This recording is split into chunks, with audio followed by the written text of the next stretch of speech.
Muy buenas tardes, tengan todos ustedes. Híjole, invitadazo. Siempre le doy como que números redondos. Ahora se nos cruzó así como un asueto. Pero, pero en realidad siempre le damos que los 250, que los 300, que los 100. Vamos a, ya nos comprometimos porque siempre, mi querido amiguísimo y maestro Juvenal Lobato, siempre, que los 100, que los 200. Ahora 241, pero raspando el número de 240. Mi querido Juvenal Lobato. Híjole, qué gusto verte. A ver, déjame. Es que la verdad, este, es que con este currículum vamos a quitarnos como 20, 30 minutos. A ver, pues, a ver, ¿qué podemos decir? Es que no necesitas grandes cosas, pero a ver, No. licenciado en Derecho con mención honorífica de la UNAM, técnico en Administración también por el Instituto Politécnico Nacional, obviamente un extraordinario abogado tributarista por la Universidad de Salamanca, máster en argumentación jurídica, máster en Global Rule of Law, especialista en Derecho Constitucional. Híjole, yo voy a tomar clase el día de hoy, yo para qué le dedico tanto tiempo de horas y horas. Ahorita en una hora van a ver cómo nos pone al tiro. Y por supuesto, híjole, profesor, pues obviamente de la UNAM desde 2005, ponente en en diversos lugares de la facultad. Bueno, ¿qué quieren que les diga? La verdad, y bueno, pues vive la profesión, la sufre, bueno, hagan de cuenta y por supuesto, pues dirige su propia firma, Lobato Díaz Abogados. Así que podría seguirle, pero no es quitarle el valor que tiene, sino que es dejar de aprovechar para la mejor credencial que tiene Juvenal, que es escucharlo, es aprenderle, como ustedes saben.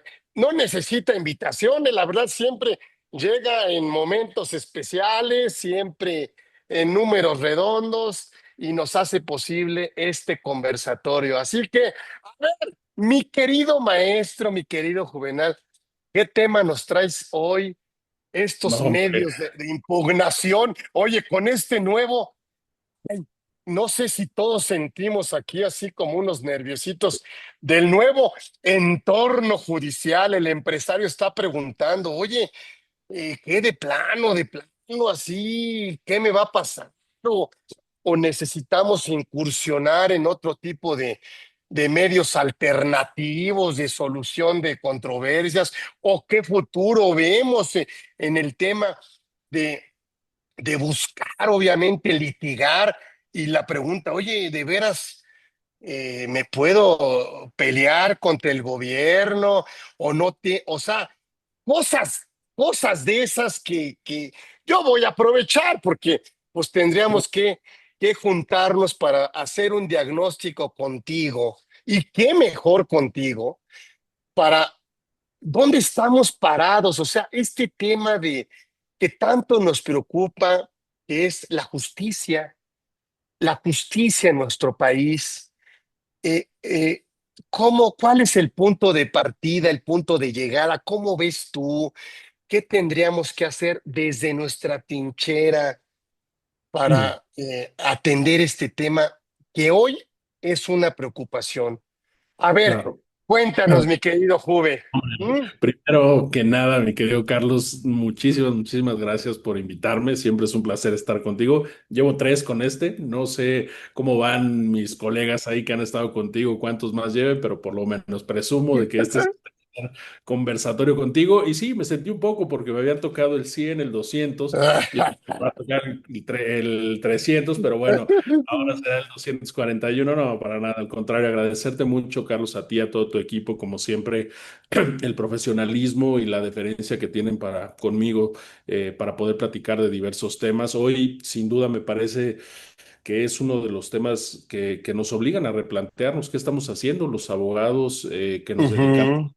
materia fiscal y por supuesto también nuestros amigos los contadores que están vinculados con estos temas. Hoy mismo estamos no solo en esta parte de litigio, en estos medios de impugnación, sino con la propia iniciativa de reforma Eh, semana pasada, que toca puntos muy específicos y particulares sobre la profesión contable, la profesión fiscal. Y bueno, hoy tú me decías, oye, Juve, pues ¿de qué platicamos? Dije, pues me parece que sin duda tiene que ser necesariamente sobre el tema relativo a cómo estamos viendo o algunos de nosotros sí, la parte esta impugnación de los temas fiscales. Yo creo que ahí es donde nosotros tenemos que colocarnos necesariamente y hay varias vertientes. Un poco yo organizando la charla, decía yo, bueno, primero hay que hablar quizá de estas propuestas de reformas al Código Fiscal que se vinculan con los temas de impugnación, nada menos y nada más que el tema de las garantías, es fundamental para, y yo ujú, no sé si el gobierno no lo esté viendo, pero no me parece que pensaron estas reformas para grandes empresas cuando en realidad quienes cuestionan, quienes tienen una mayor acercamiento con la autoridad ante el cuestionamiento de una cuestión fiscal son las micro, pequeñas y medianas empresas, y por ahí va. Luego decía yo hablar de la ley de amparo. Hace 2 días, ahora sí que dimos el grito con la ley de amparo, cuando nos la dieron a conocer a media tarde del 15 de septiembre, la iniciativa, por ahí la presidenta hoy del Senado nos dijo que había recibido 2 iniciativas que empezaron a circular por todos los chats.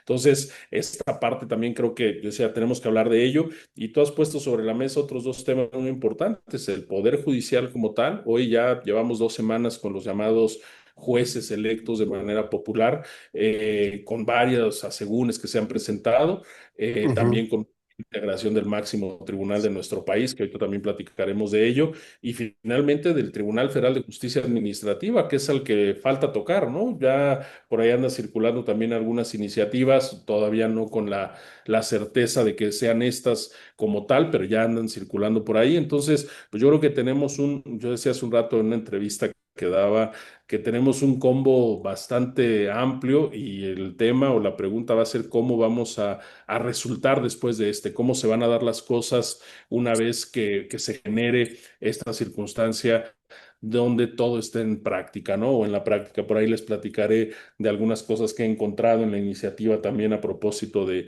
la improcedencia del recurso de revocación en materia fiscal. Y bueno, yo creo que, Carlos, sin duda, estamos, decía yo, en esta coyuntura donde nuestra profesión tiene que replantearse quizá hacia dónde estamos. Mencionabas tú el tema de los medios alternativos de solución de controversias. Creo que hay que analizarlos a la luz de cada materia. Nosotros estamos hablando de un litigio público, no es un litigio privado.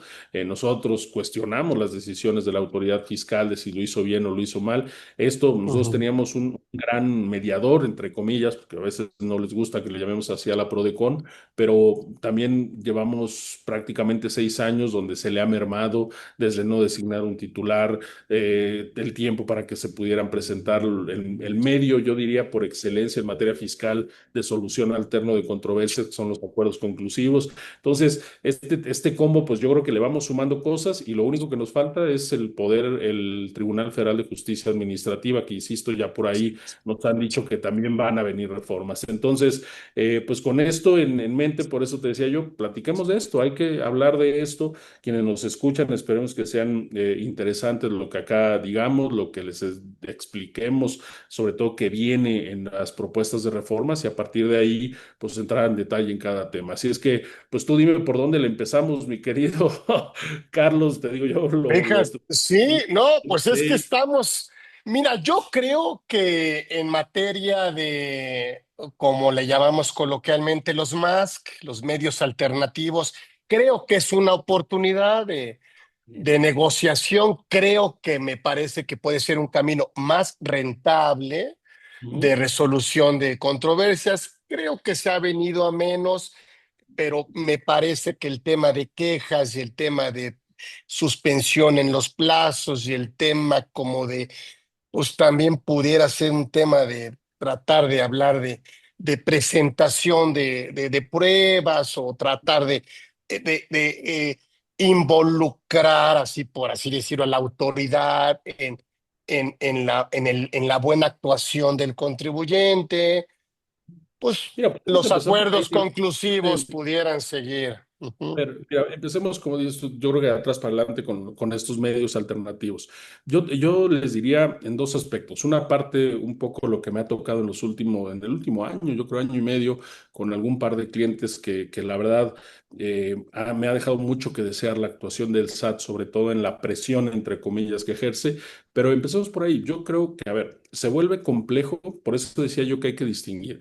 Lo que nosotros hacemos en materia fiscal es un litigio de orden público. ¿Qué quiero decir con este litigio de orden público? Es decir, donde lo que cuestionamos es la actuación o las facultades que tiene el SAT en particular a nivel federal para poder determinar créditos fiscales, para poder auditarnos, para poder revisarnos o como ahora se han puesto, y tú lo sabes muy bien y nuestros quienes nos escuchan, para poder hacer frente a estas todas facultades de gestión que le llama la autoridad, ¿no? Que nos han inundado con ellas. Entonces, en este contexto me parece que sí estamos en una situación en la que este tema de los medios alternativos donde nosotros encontrábamos al acuerdo conclusivo, pues cada vez se está restringiendo más. Insisto, acuérdense quienes nos escuchan que durante el sexenio del presidente López Obrador ujú, hubo dos reformas.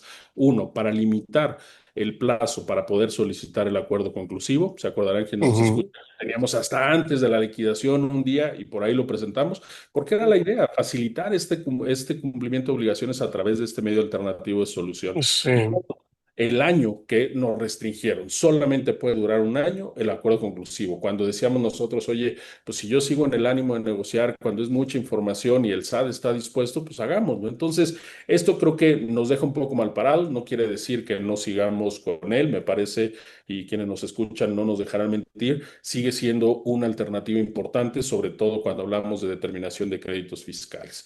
Eso por la parte legal. Y esperemos que no se vaya a tocar más a Prodecon. Acuérdense que por ahí hay una iniciativa pendiente que no se ha dictaminado y no les quiero dar ideas a nuestros legisladores, que se presentó también el año pasado con este paquete de 19 iniciativas, si memoria no me falla, dentro de las cuales iba la del Poder Judicial, sobre fusionar la Conducef con la Prodecon. No ha caminado, esperemos por lo menos que en este contexto no camine, por lo menos para mantener esta independencia, entre comillas, de la Prodecon.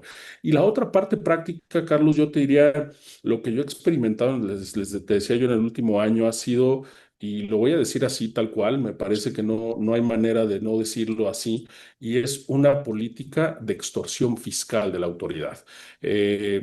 Cuando ujú, nos acercamos a la autoridad para decir, oye, está este acuerdo conclusivo, está este recurso pendiente, y dicen, no, a ver, yo necesito que me pagues, yo necesito que te autocorrijas. Oye, pero yo no estoy de acuerdo con lo que estás diciendo. Bueno, si no lo haces, entonces vamos a empezar a abrir auditorías de otros años por el mismo concepto y entonces esto se vuelve el cuento de nunca acabar cuando se empiezan a generar. Esta parte me parece, Carlos, y insisto, quienes nos escuchan, ojalá que no hayan pasado por esto, pero yo por lo menos tengo un par de clientes que yo lo que les digo es, nos están literalmente extorsionando. ¿Por qué? Y esto ya me permite conectarlo con el siguiente tema a partir de los medios de impugnación, porque entonces lo que hace el cliente es decir, oye, y si me conviene entonces impugnarlo, si me conviene cuestionarlo, si me conviene presentar un recurso de revocación sin hacer o sin llegar a ninguna, entre comillas, negociación con el SAT, o yo diría sin acceder a esta extorsión fiscal, pues entonces cuando el cliente o los contribuyentes se cuestionan si vale o no la pena, cuando tenemos frente a nosotros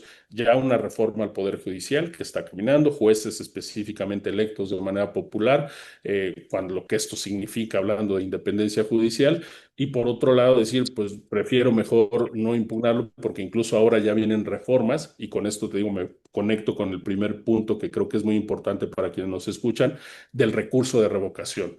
Tú decías hace un momento, Carlos, que el tema de las pruebas, el tema de interpretación, si ustedes leen, y aquí me voy a concretar a la iniciativa que tiene que ver con la miscelánea fiscal y hablando del código fiscal, pues de entrada nos dicen que una cuestión fundamental para los contribuyentes, si decides impugnar una determinación de un crédito fiscal a través del recurso, ¿qué crees? Ya no vas a poder, ya no te vamos a dispensar el ofrecimiento de la garantía. Yo no así sé si es. el SAT está pensando en grandes empresas que a lo mejor dice, oye, sí puede, y porque se complementa con algo que quienes nos escuchan, no sé si sea la primera noticia que van a tener, pero no solo es eso, no solo vas a tener que garantizar si interpones el recurso de revocación en materia fiscal, cuestión que no hacíamos hasta el momento, sino que además la forma de hacerlo, aunque nos la quisieron matizar un poquito en la exposición de motivos, dice, solamente lo vas a poder hacer a través del billete de depósito tramitado ante el Banco del Bienestar. Quienes nos escuchan seguramente lo saben, tramitar un billete de depósito, en este caso ante el Banco del Bienestar, es desembolsar el monto total o va a implicar desembolsar el monto total del crédito fiscal.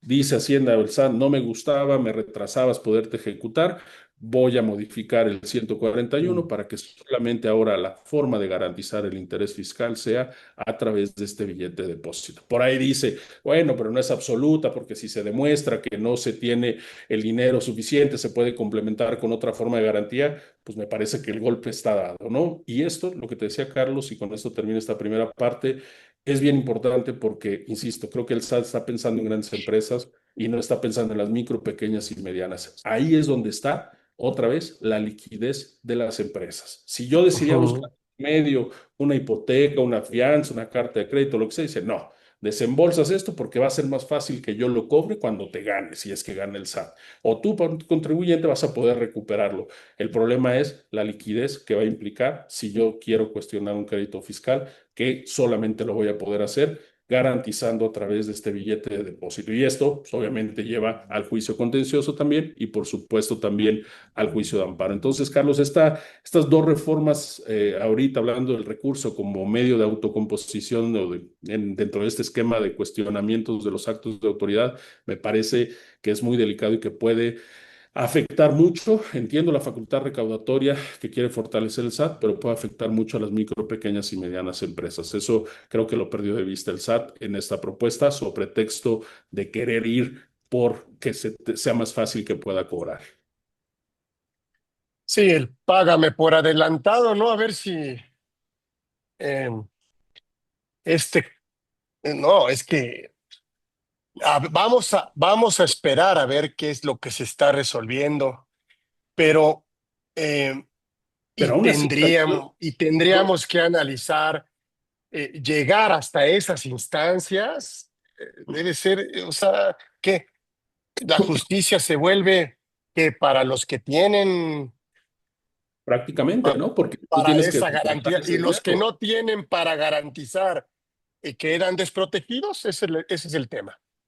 Y fíjate que te decía yo que la exposición de motivos trata de atacar esto, pensando seguramente el SAT, que por ahí vamos a irnos quienes lo aplicamos esto, y dice que bueno, que no va a ser, no es una facultad absoluta, no es una disposición absoluta, sino que podrán ser los otros medios. Pero insisto, esos otros medios me parece que ya que yo lo demuestre y que le acredite al SAT que no puedo hacerlo a través del depósito ante el Banco del Bienestar para que me dé el billete correspondiente, me parece que eso seguirá complicando a los contribuyentes. Entonces, creo que es delicado, como dices, vamos a ver, pero yo dudo mucho. Por ahí escuchaba a alguien que me decía, no, sí puede haber modificaciones. Yo la verdad dudo mucho. Recordemos que esto se aprueba por una mayoría simple, no con una mayoría calificada como reformas constitucionales, que aún así, pues ya vimos lo que hicieron con el Poder Judicial, pero aquí me parece que ese tipo de cosas, y hablando de este primer medio de impugnación en el contexto de estas reformas, pues creo que va a ser muy delicado, ¿no? Al final no se fortalece tanto al contribuyente en sus derechos, sino la facultad recaudatoria del SAT. Y déjame, antes de, porque esa es una de las cosas que les voy a comentar ahí a mis colegas que nos escuchan. A ver, también nos dicen que va a haber un cambio en cuanto a la procedencia, Carlos. Este es un tercer aspecto que diría bien importante de los medios de impugnación fiscal cuando se Sí. trate de créditos fiscales firmes. Es decir, nosotros ya fuimos a juicio, fuimos a recurso, fuimos a juicio, fuimos al amparo, es firme. Nosotros todavía teníamos la posibilidad de que si se ejecutaba mal, si se cobraba mal por parte del SAT, poder impugnar. Entiendo lo que dice el SAT en la exposición de motivos, que dice, es que esto se convirtió en una práctica dilatoria para que los contribuyentes no pagaran.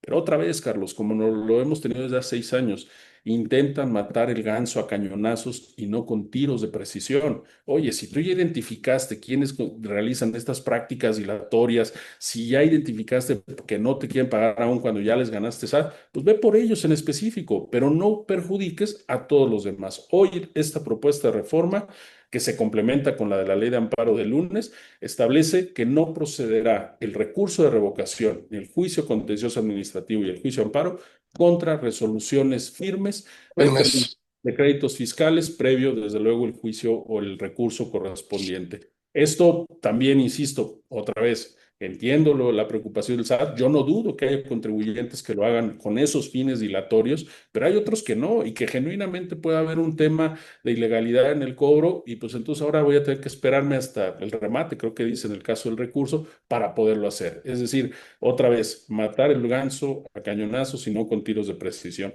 Esto también me parece que es delicado y el detalle que les iba a decir que se da es que si ustedes observan, y aquí hay muchos estudiosos que nos escuchan del derecho fiscal, la iniciativa de reforma al código dice que ahí se incluye la improcedencia del recurso cuando se desconozcan, que este es otro tema, ¿no? Que también hay una jurisprudencia por ahí reciente de la Corte, que el contribuyente manifieste desconocer el crédito fiscal o el oficio determinante. Dice aquí que se reforma la fracción, bueno, se adiciona, perdón, la fracción 10. Y si mis colegas van a la fracción 10 del Código Fiscal, pero de la iniciativa de la ley de amparo, o sea, en una proponen adicionar la fracción 10 con el siguiente texto que el contribuyente manifieste desconocer. Estamos hablando de la procedencia del recurso de revocación. Y si nos vamos al 124 del código que se propone reformar en la ley en la iniciativa que contiene modificaciones a la ley de amparo del código y la ley orgánica, dice, se propone adicionar una fracción 10 y 11 y la 10 dice que exija el pago de créditos fiscales determinados en resoluciones liquidatorias que hubiesen sido impugnadas y hayan quedado firmes por resolución de la autoridad competente. O sea, entonces, vamos a terminar no con 11 fracciones, como lo propone la iniciativa en materia de amparo, que lleva la del Código Fiscal, sino con 12, porque entonces la décima tendrían que ellos ponerse de acuerdo ya en el dictamen, que espero que haya quien revise este tipo de detalles para decir, oye, vamos a adicionar 3 fracciones para la improcedencia del recurso de revocación. Uno, que el contribuyente manifieste desconocer, ya no lo podemos hacer, Ujú. esta jurisprudencia que tenemos de la Corte, porque también difícilmente cambiará. Dos, que exija el pago de créditos, es improcedente el recurso de revocación contra resoluciones que exijan el pago de créditos fiscales firmes. Y tres, que resuelvan sobre solicitudes de prescripción de créditos fiscales también determinados. Ojalá que se den cuenta y que no vayan a repetir 2 fracciones. Es que ya no lo sé. Capaz que nos vamos a despertar un día y vamos a tener la publicación de la reforma al código con una fracción 10 y la publicación de la reforma a la ley de amparo con una fracción 10 y 11 y entonces vamos a decir, oye, ¿cuáles son? Ojalá, esperemos que alguien del SAT nos escuche y que pongan atención en eso y no vayan a dejarlo mal publicado. Y si ya lo dejan mal publicado, bueno, ¿qué les puedo decir? Entonces, con esto, Carlos, yo diría, en el caso del recurso, me parece que es limitar y más como medio de autocomposición ante la autoridad un tema que era perfectamente usado por nosotros. Yo te decía lo de las pruebas. Yo siempre les decía a mis alumnos, oigan, hay 3 parámetros que yo utilizaría para definir si agoto el recurso o no. Uno, si es una cuestión de hechos y no de prueba, y de hechos y pruebas, es decir, de hechos sobre Ujú. todo, hay una discusión, el recurso puede ser un medio efectivo para decirle al SAT, y aquí está. Dos, si se trataba de un tema de pruebas, oye, pues aquí están las pruebas, te las estoy ofreciendo. Y tres, la garantía. La garantía termina por ser un elemento determinante, no, como dice el SAT, para evadir el pago de impuestos o desaparecerme, como lo manifiesta en la exposición de motivos. Pero hoy, insisto, se fortalece esa facultad recaudatoria, me parece, en detrimento de derechos de contribuyentes que genuinamente podrían haberlo estado utilizando, ¿no? Yo diría, Carlos, salvo que tú digas algo más, que en el caso del recurso, pues es la parte más delicada que tenemos. Bueno, ya hay otras en otros temas, pero en esta me parece como en los medios de defensa habrá que considerarlo y ahora serán otros parámetros en los que nosotros que asesoramos a los contribuyentes en esto tengamos que poner atención para definir qué medio de impugnación vamos a votar, ¿no? Sí, y el empresario está preocupado porque eh, si bien, yo creo que hay tres temas que le siguen preocupando, me parece al actual. Uno, obviamente, siempre le va a preocupar la liquidez. Segundo, le Sí. va a preocupar la rentabilidad de las empresas. O Ujú, sea, y tercero, pues le va a preocupar la seguridad que tiene, ¿sí? ujú. Ya no digas hombre, admitimos que ubicarse en planeaciones fiscales agresivas, bueno, se tendrán que perseguir, se tendrán que sancionar, se tendrán que eliminar y la autoridad tendrá que perseguirlas con todo lo que marque la ley. Pero, hombre, si el empresario se ubica en alguna economía de opción o busca tomar alguna decisión prácticamente mucho más rentable, bueno, pues hoy la autoridad ya sabemos que hoy a partir ha cambiado el proceso de fiscalización. Es decir, ahora quiere sacar exactamente qué es lo que dice el comprobante fiscal. Yo hoy utiliza la materialidad, utiliza, por supuesto, la razón de negocios, o sea, todos estos temas, ¿sí? Que terminan a lo que tú estás diciendo. El empresario dice, híjole, ¿cómo voy a adivinar que mi proveedor no lo van a enlistar en los próximos 5 años?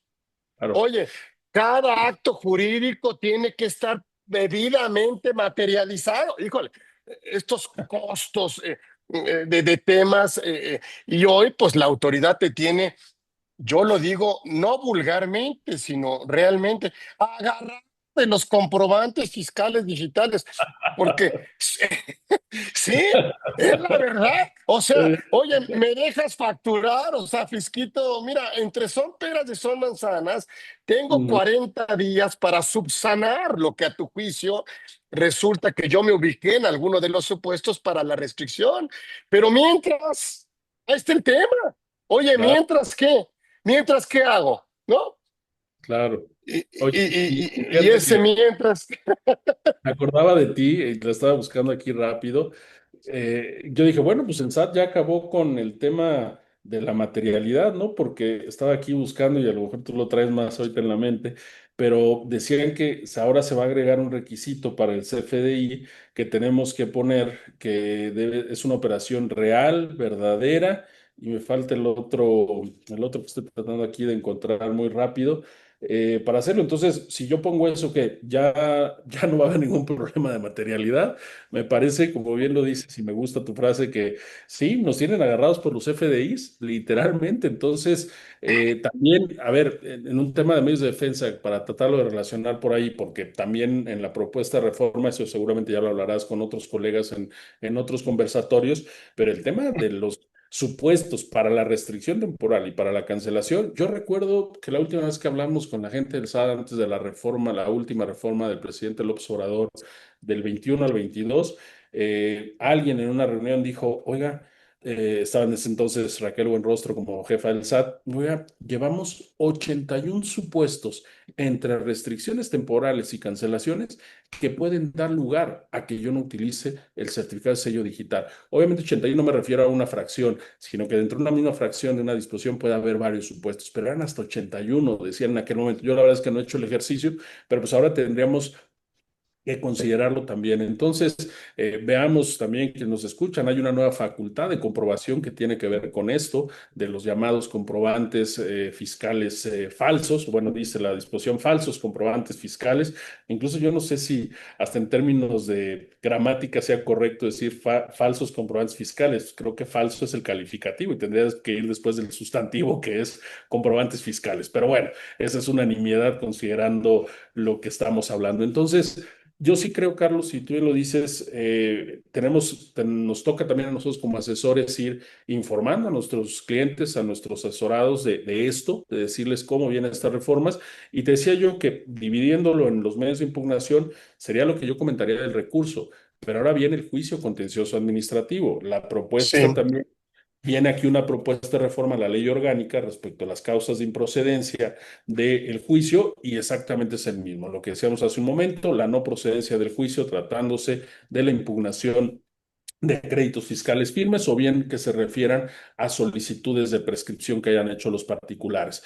Y esto, Carlos, y esto nos va a permitir ir conectándolo con lo que viene de manera posterior, pues desde luego se va a concretar también con la propuesta de reformas que hagan al Tribunal Federal de Justicia Administrativa. Creo que fue la semana pasada también que la presidenta dijo que también vienen por ahí reformas. Vamos a ver en qué términos vienen, pero bueno, también hay que decirlo, muchos, un poco el proceso, y perdón que lo diga ahí sí, quienes nos escuchan entiendan un poco la parcialidad que yo tengo en mis comentarios. Siempre he estado del lado del contribuyente, nunca he estado del lado de la autoridad, pues esta cooptación que se ha hecho también del propio tribunal a través de los nombramientos que se hicieron hace un año, si memoria no me falla, donde había 60 y encontramos perfiles, creo que la hija de la hoy ministra de la Corte, que antes era consejera jurídica del presidente López Obrador, el hermano del jefe del SAT, o sea, todos estos perfiles que ya de entrada, pues no pensarías que van a emitir una sentencia en el tribunal que pueda ser contraria a lo que pudiera ayudar a los intereses del fisco federal. Entonces, esta parte también preocupa. Hay otra cosa que también, no sé, yo lo traté de encontrar en esta semana, bueno, de lunes para hoy, pero a ver, recuerden que también tenemos una reforma a la Constitución que vino con la reforma al Poder Judicial del artículo 17 constitucional que dice que los juicios fiscales no durarán más de 6 meses.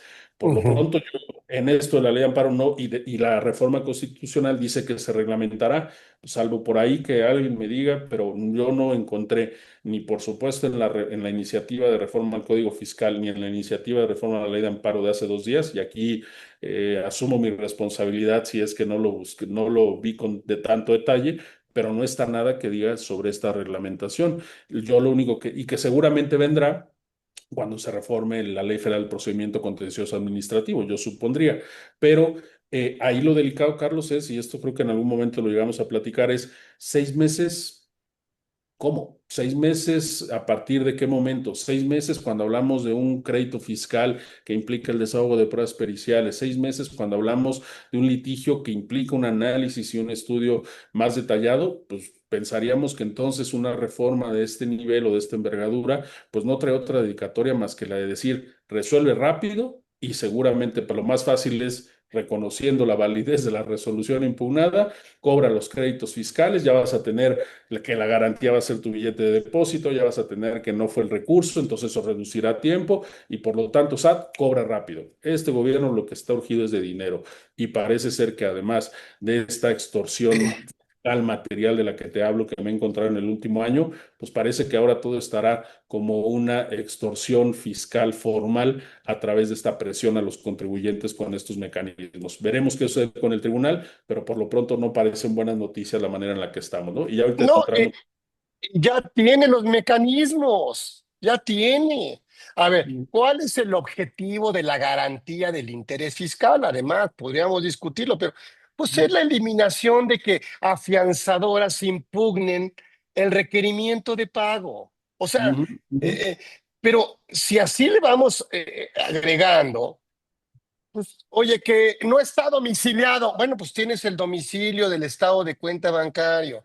Oye, que hay una desaparición del domicilio. Bueno, pues puedes sancionar penalmente cuando intencionalmente se desocupe. O sea, no lo necesita. Oye, cancelaciones de sellos digitales. Bueno, pues evitar la emisión de CFDIs, pero de contribuyentes de riesgo, ¿sí? Claro, claro, No, o sea, oye, que el secreto fiscal, pues van a seguir exhibiendo a todos los contribuyentes incumplidos, ya sea con créditos firmes, localizados, con cancelación, con condonación de créditos fiscales. Este, hombre, este 69B me parece que se desinfló un poco, te fijas, las empresas no han crecido de alguna otra manera, pero esta declaración de nulidad de operaciones en el CFDI tiene la autoridad, ¿sí? Empezando por el gobierno, que es ujú, el principal, obviamente, ¿sí? Que utiliza, ¿sí? Empresas factureras, bueno, pues puede eliminar los efectos para quien deduce y acrediten debidamente las operaciones con estos contribuyentes. O sea, me parece que no necesita, ¿sí? Porque esto qué va a pasar, le va a pegar al que menos recursos tiene. claro, claro, totalmente, O totalmente. sea, ¿no, no coincides conmigo, Juve? Sí, sí, sí, por supuesto. Además, fíjate que esto ha sido lo del 29 y todo este tema, Carlos, también a ver, es una historia que se sigue contando, yo lo diría, o que se sigue escribiendo. Cómo empezamos 2014, cómo seguimos con estas reformas de los 3 primeros años del presidente López Obrador. Y la realidad es, Carlos, que Y fíjense, aquí voy a hacer, pero le voy a dar el reconocimiento porque no, yo no plagio a nadie, ni me gusta hacerlo, ni mucho menos que me exhiban por eventualmente hacerlo. Pero yo escuchaba la semana pasada, y creo que aquí hay quien estaba en ese desayuno ahí de la Academia Mexicana de Derecho Fiscal, y me gustó el término que utilizó un colega, don Miguel Huitrón, diciendo que para él en todas estas reformas de infracciones, delitos, sanciones, incluidos los temas del 69 y demás contra las factureras, era un tema que él lo conceptualizaba como una teoría de la intimidación fiscal.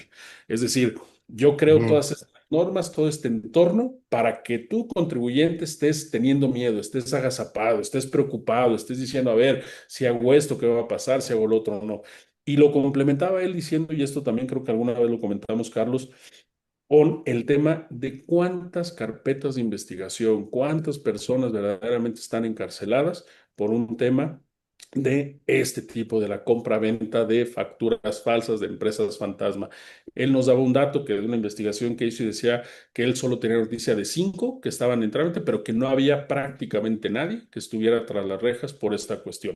Todo lo que se ha reformado en esto, Carlos, y tiene que ver desde luego con medios de impugnación, quizá más una cuestión penal, no administrativa, pero al final del día no hay nadie. Yo recuerdo que alguna vez el ex procurador Carlos Romero, en algún debate que tuvimos ahí en Radio Fórmula hace algún tiempo con Mario Beteta, cuando empezaba todo este tema de la prisión preventiva oficiosa, que también eso ahorita vale la pena comentarlo y todo esto, yo le decía, bueno, ¿cuántos tienes, Carlos? ¿Cuántos hay? No, no, no, es que a mí no me interesa, si mi memoria no me falla, fue su dicho, que estén en la cárcel, sino que me paguen lo que no están pagando, lo que no están cubriendo. Bueno, ¿cuánto han recuperado por ese concepto? También eso yo creo, Carlos, que en esta política de intimidación fiscal, fíjense los conceptos, ya no hablamos de terrorismo fiscal, intimidación, extorsión fiscal, yo creo que es bien importante que si también las autoridades hagan su trabajo. O sea, no pueden estar basando su política tributaria en esto, en asustar a los contribuyentes. Les ha funcionado, supongo, en algunos casos,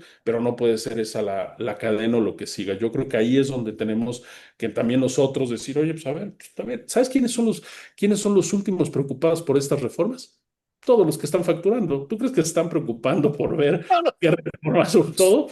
Ellos son los últimos que se están preocupando por eso. Van a seguir haciéndolo, seguramente, si no se les castiga.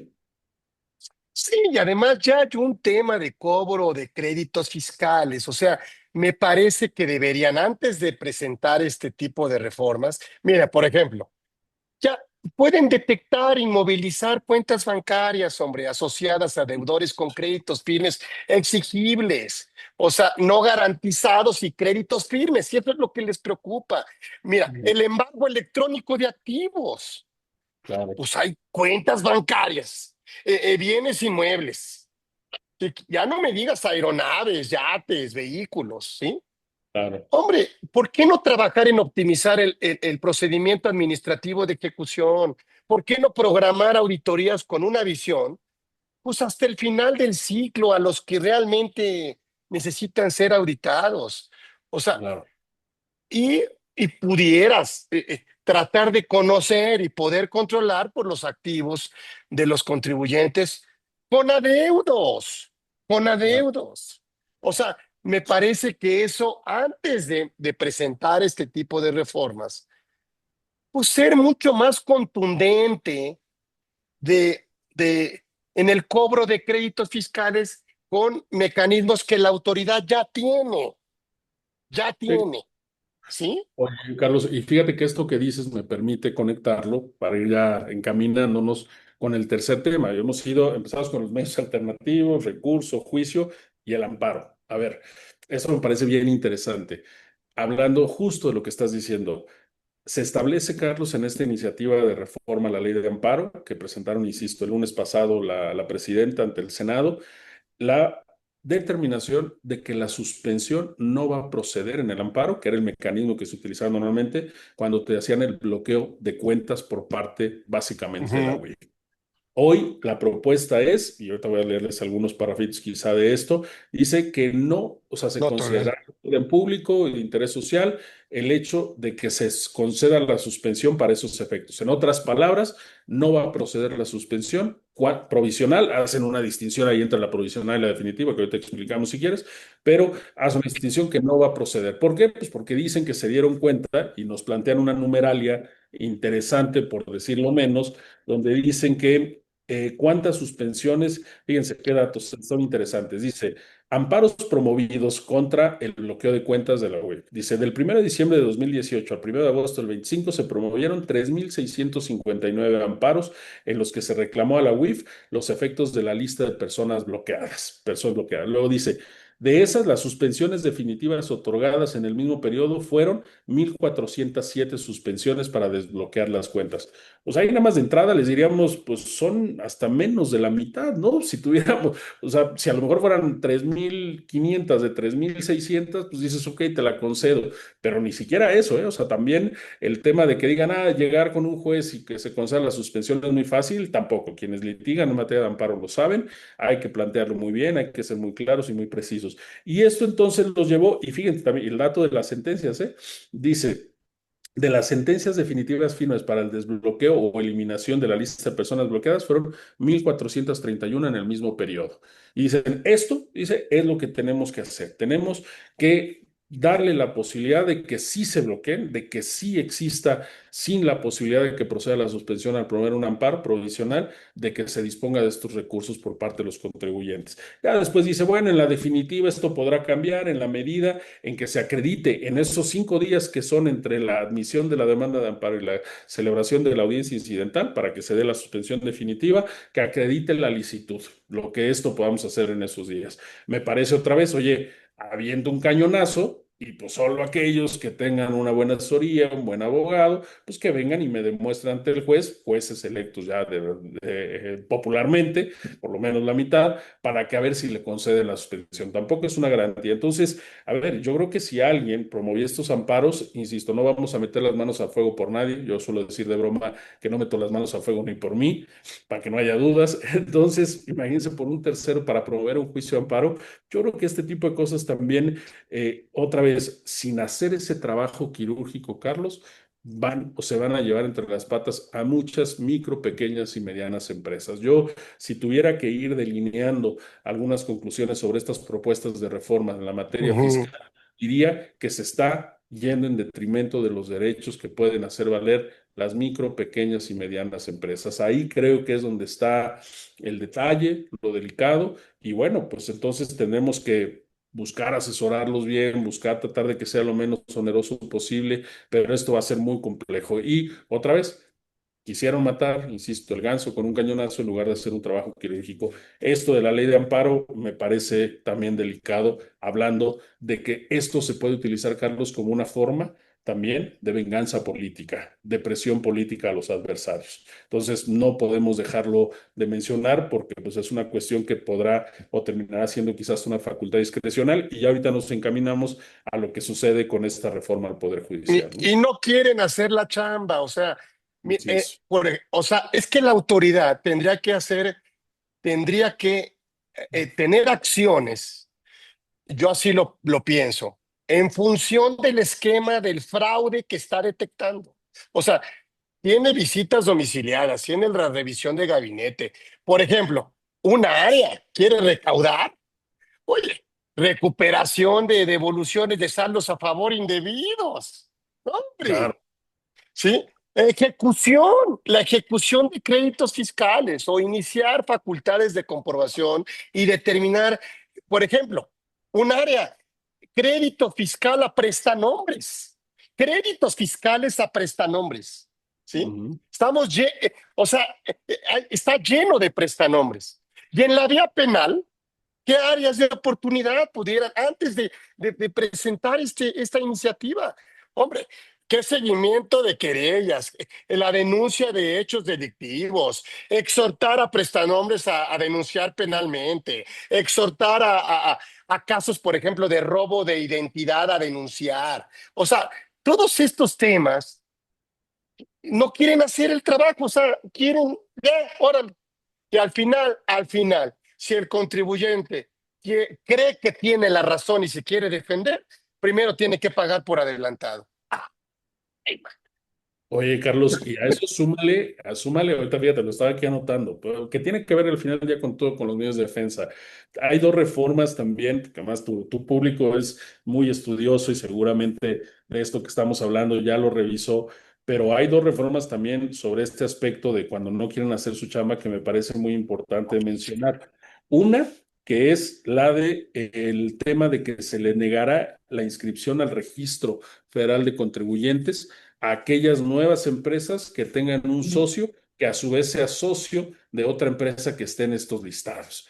Esto Ujú, ya tenemos un antecedente, si se acuerdan quienes nos escuchan, que era lo de la firma electrónica. Oye, no puedes, si tu socio es socio a su vez, si socio de esta persona moral es socio a su vez de otra que está en estas listas negras, entre comillas, ¿no? No me gusta llamarlas así, pero bueno, que está. Entonces ahora dice, oye, pues ya tampoco, no vas a poder tramitar tu RFC, ¿no? Esto me parece que es una sanción trascendental que viola el artículo 22 constitucional. Oye, pues ujú. esa ficción jurídica es otra persona moral, tiene personalidad jurídica propia. ¿Por qué? Por esta conexión voy a ser yo. Y esto no es otra cosa porque dicen que hay muchas empresas que no operan o que se busca que estos socios, personas físicas, buscan ir creando empresas. Bueno, ¿por qué no identificas a ese socio y no terminas con esta reforma perjudicando a otros que no lo hacen por eso, que genuinamente en un grupo empresarial quizá quieren una inmobiliaria, quizá quieren una distribuidora, quizá quieren una productora?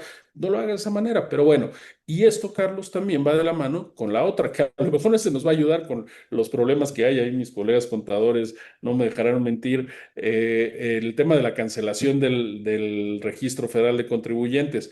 Ahora resulta que el diagnóstico es que aquellas personas morales constituidas que no han presentado declaraciones, que no han tenido actividades, que no se les ha expedido un CFDI o ellos no han expedido, dice, se faculta al SAT para que se le pueda cancelar el RFC, porque son potenciales empresas que se pueden utilizar para este esquema. Oye, pues bajo Ah, esa textura, pues ninguno de nosotros hay que salir a la calle porque todos somos potenciales delincuentes. O sea, si tú sales y yo salgo, pues entonces resulta que yo puedo cometer cualquier delito afuera. Ese sería el mismo silogismo, digo, lo estoy llevando a un extremo, pero es igual que si tú decides tener una empresa que no está teniendo actividad, dice el SAT, pues detectamos, creo que dicen 8,000 empresas que no presentan declaración y no tienen actividad. Nunca dijeron que estén haciendo algo ilegal. Pues dice, es que potencialmente son las que pueden utilizar para estos esquemas de evasión en el pago de impuestos. Ese tipo de cosas, Carlos, también yo lamentablemente no veo con mucho optimismo que puedan cambiar, pero otra vez es no querer hacer su chamba, trasladársela a los contribuyentes para que eso lo no puedan hacer. quieren hacer en la chamba, tienen Reformas. programas que no llevan a cabo. O sea, mira, programas, operaciones con amparo sobreseído o negado, órale. Socios y accionistas y representantes con domicilios en zonas ahí, ¿no? Que no está. Mira, las mismas exportaciones simuladas y no, por ejemplo, mercancías importadas no retornadas. ¿No? Este, las devoluciones fraudulentas, por Dios. Ujú, Y ese programa que empezaron a llevar a cabo y que no ha sido efectivo, son las retenciones de ICR, de salarios y asimilables que no están enterados. ujú, Hombre, este, ¿qué más quieres que te diga? Y todo el tema de empresas fachadas que no ha crecido. Son 10,900 empresas nada más las que están enlistadas a marzo del 2025. diez ujú. mil novecientos treinta y tres. Nada más. Y Fíjate, que o sea, ahí tienen, ¿sí? Claro, claro. Y que no se les puede ubicar, no se puede saber quiénes están llevando a cabo actividades ilícitas. Me parece que justamente tiene que ver con lo que dices de la falta de querer hacer el trabajo por parte de las autoridades A fiscales, ¿no? los que haya, pégale al que está generando, al que está contratando, al que Ujú. quiere desarrollarle. O sea, pégale y a los otros déjalos. Sí, sí, Fíjate, sí. o sea, porque ¿qué va a pasar con los que se siguen portando mal? Se van a seguir portando Claro, mal. Claro, claro, por supuesto. Que ese es el punto. Y por eso te decía que me gustaba la frase que decía este colega penalista de que es una teoría que parece que tiene su base en esta teoría de la intimidación fiscal, ¿no? O sea, presiono, establezco reformas para que la gente se asuste y no lo haga. Yo creo, y si vemos el capítulo también de infracciones y sanciones que se establecen ahora de manera adicional, pues también vamos a ver que es amplio, se vuelve a ampliar y es con esa idea, por eso te digo, yo ya ni siquiera digo terrorismo fiscal, sino por eso me gustó esa frase de intimidación fiscal. Yo creo que eso es lo que dibuja más y lamentablemente la otra que les comento y que yo sí estoy, pues fíjate que muy, pues muy inquieto porque los contribuyentes te dicen, oye, Juvenal, pues ya me traen como Herodes a Pilatos, ¿no? De un lado para otro, ¿qué vamos a hacer? ¿Cómo lo vamos a hacer? ¿Cuánto va a determinarse el crédito fiscal? Y se convierte, insisto, y yo sé que no le gusta al SAT, pero en una forma de extorsión fiscal. Ah, si no te autocorriges, entonces te voy a iniciar más revisiones. Si no te autocorriges, voy a hacer esto. Eso me parece que es muy, muy delicado, Carlos, y en este esquema de los medios de impugnación, y un poco te decía para ir cerrando ahí, no es el mejor momento para la defensa fiscal, pienso. En cuanto a todos los, yo diría el prejuicio que ya de antemano, como su nombre lo dice, prejuicio antes de, existirá para quienes van a resolver los asuntos. A eso me refiero. No me refiero a la capacidad de los abogados, de nuestros colegas, de poder plantear un buen argumento, no. Alguna vez una plática, un alumno me decía, oiga, maestro, pero bueno, con todo esto que nos dice, pues, ¿qué nos recomendaría a nosotros como abogados para en este marco? Y yo les decía una cosa muy importante para quienes le digan, si de por sí antes era una buena posibilidad, hoy creo que lo es más, Carlos, ser muy puntuales, muy concretos con lo que le reclamamos Ujú, a la autoridad. Si nosotros llenamos al juez, que no sabemos si se va a estudiar bien o no, otro prejuicio de esta parte nuestra, pero bueno, si no lo llenamos de demandas, recursos, de 100 hojas, 200 hojas, en lo que sea necesario, pues hay que hacerlo. Pero la realidad es que entre más puntuales, más concretos seamos, eso es lo que nos va a ayudar también para que pueda haber buenos resultados. Decía un maestro laboral que tuve en la facultad, el querido maestro Sánchez Alvarado, de laboral, decía que una demanda, Carlos, y yo después lo amplié a un recurso y a otras más, debía ser un proyecto de sentencia. Es decir, que el juez lo único que hiciera es, ah, mira, esta demanda fregona del actor, pues cópiala, pues ya no hay nada que hacer, lo que dice tiene razón. Eso es a lo que nos obliga para mí en la práctica jurídica. Tenemos que ser muy puntuales, muy precisos en lo que reclamemos, porque si no, los vamos a confundir o no les va a dar, no les van a dar ganas de leer las hojas las demandas o recursos que presentemos. Entonces, insisto, no es que me tire como víctima, ni mucho menos. Creo que sí tenemos que reinventarnos. El tema que decía, los medios alternativos de solución, también esta parte jurídica de ser muy puntuales sobre lo que pedimos, sobre lo que queremos, creo que se vuelve trascendental. ujú, Y ujú, sí saber que vamos de por sí en contra cuando vemos un litigio público fiscal. No hay mucho que decir cuando ya escuchamos al nuevo presidente de la Corte decir que pues no, la materia fiscal no necesariamente se refiere a cuestiones de derechos humanos. Hijo, yo ya como abogado me cuesta, y bueno, no se diga la señora Lenia Batres, ¿no? Y que no le digo el cargo que ocupa por una cuestión de principios para mí, pero bueno, ella pues hasta publicó ya una nota que pues no, creo que no sé si es exactamente la palabra que utilizó, pero decía que la materia fiscal no tenía sustento constitucional, ¿no? Este tipo de cosas para justificar las resoluciones que eventualmente pueden llegar a tener. Entonces, este prejuicio que ya tenemos en la materia fiscal seguirá. Yo antes de que pasara todo esto les decía también un poco de broma que el próximo abogado que ganara un juicio fiscal en la corte sustantivo, digamos fuerte, pues valdría la pena quitar la estatua de Vallarta o de Crescencio Rejón o de Otero y ponerla del abogado, ¿no? Porque pues ya prácticamente hoy es muy complejo que se pueda ganar un litigio constitucional en materia fiscal. Insisto, no por la falta de capacidad de los abogados, sino por quienes finalmente están resolviendo. Y ahora lo ampliamos a un tema de legalidad. Antes decíamos, bueno, un tema constitucional no, pero ahora un ujú, tema de legalidad nos lo complica desde el punto de vista práctico y también desde el punto de vista legal. Requiere reinventarnos, por supuesto, y replantearnos la manera en la que haremos nuestro trabajo. Yo con eso un poco me quedaría, Carlos, y pues esperando ver qué de todo esto va a pasar, que yo no veo, decía, no me acuerdo quién lo decía, que comentaba que sí veía que se podía cambiar algo. Yo lo veo difícil. Creo que tal cual se presentó, van a aprobarse estas reformas y esperaremos la Ley Federal de Procedimiento Contencioso, que seguramente también vendrá. Ah, pues es momento de alguna otra manera de levantar la voz. Nos hemos desmotivado mucho y yo invito a los colegios, a nuestra barra, a nuestro colegio, tratar de colegiadamente pronunciarnos, Ujú. así tratar de hacerlo. Es momento porque, pues si esto se da, bueno, no falta mucho, 15 de noviembre, esto está aprobado. O sea, eh, fíjate, y el empresario tiene o sea, tiene que entender que hoy se vive completamente otra realidad, que Así es. tiene que dejar de hacer lo mismo esperando resultados distintos, que tiene que salirse de estar inventando, así le vamos a poner, ¿sí? Estrategias, deducciones, que realmente no le van a garantizar y que lo van a poner en riesgo. Mira, el otro día, ya como para concluir, el otro día me dio risa porque el otro día dice el empresario, dice, oye, contador, ármese una reunión para hablar de la situación fiscal de la empresa. Y entonces llegamos a esa reunión y había 7 sentados ahí. Y entonces dice el contador, no, pues es que va. Y dice, llega el empresario y dice, oiga, pero ¿por qué vamos a hablar de impuestos de la situación fiscal de la empresa? ¿Por qué invitó a tanta gente? Y me dice, no, mire, le presento. Este es el contador, este es el dictaminador, este es el fiscalista. Este es el abogado defensor para efectos fiscales. Este es el penalista. Este es el civilista. Y me traje un perito especializado para cada tema.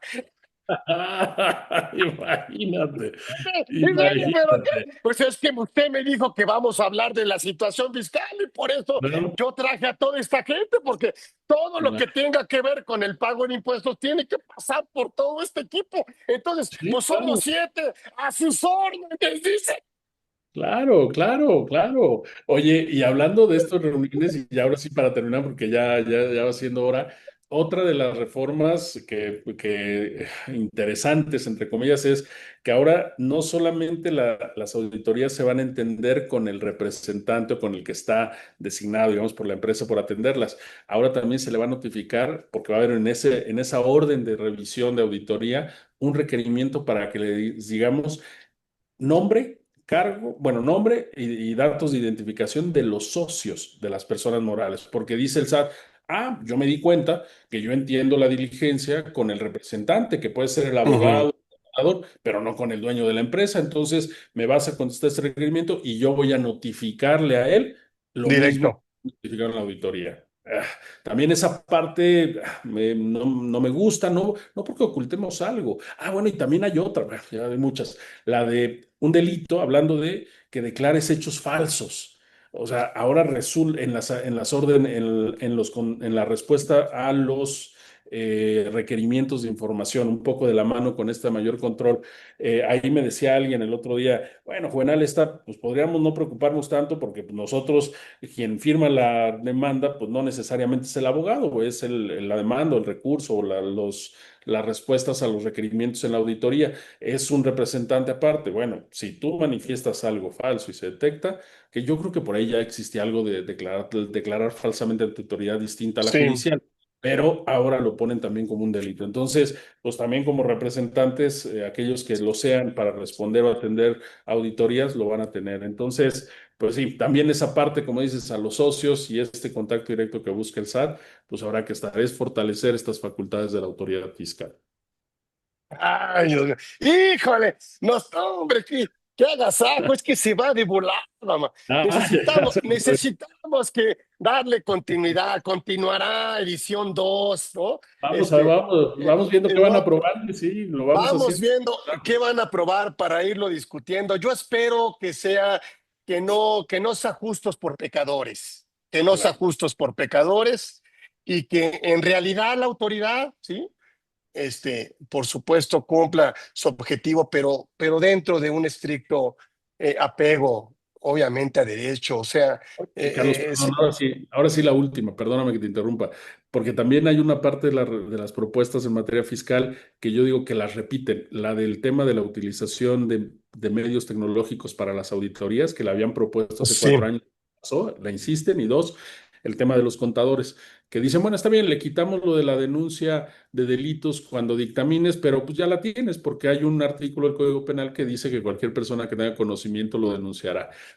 Esas dos cosas también creo que en su momento valdría la pena hablar, ¿no?